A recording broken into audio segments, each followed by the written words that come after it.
I That's mean, my interesting. board What was you?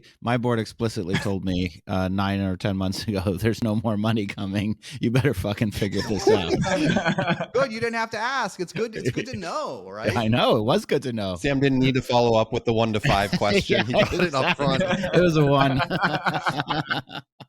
It's just okay. It's okay to ask. It's okay to ask. Do you think and you don't can, always know and different people, and actually, if you want to get nuanced in it, depending on your company, different people may have very different perspectives depending on when they invested, how successful they are, right? The more successful an investor is, the less they sweat the small stuff. It's just reality. It's not good or bad, right? And also some folks, and also if you have an investor that's either investing their own money or runs the fund, they have more latitude sometimes than other folks, right? Yeah. So my point is you just don't know unless you ask. Brian Halligan had a really good article around this and had like 15 points around board setup, just from his perspective. He did, although it was interesting that Parker Conrad said it was all wrong. Yeah. Oh, he did. I mean, I didn't love see Brian. that part. I deeply love Brian. I didn't think Brian Parker, was well. Look, his wasn't super prescriptive to what OpenAI. The one thing he did say is that at the end of a year, do a 360 with your board as well, which I thought was an interesting take.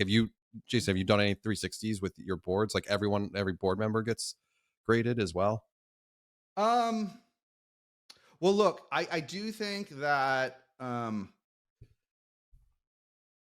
no, a little bit. The world has, since HubSpot was found, and we may be more like HubSpot in the coming years, right? Yeah. But for the last years, the world has changed. I have a different experience. One of the best investments I've made that I think will triple this year and triple next year. The largest investor still refuses to take a board seat because they're too busy in a big fund. Wow. They just invested another 15 million the other day. They're totally supportive, completely supportive, but just don't want to do like, I've got another one. Probably there's another investment, one of my best current investments. I'm the only director outside of the founders and probably will be until IPO because they don't need any more money. So the world, I'm not saying this is bad. I mean, Brian clearly benefited, and his point is I was a first-time CEO. I had Sequoia, he got so much benefit from it. And I think that sounds great, but just the world in some ways has changed, right? Well, yeah.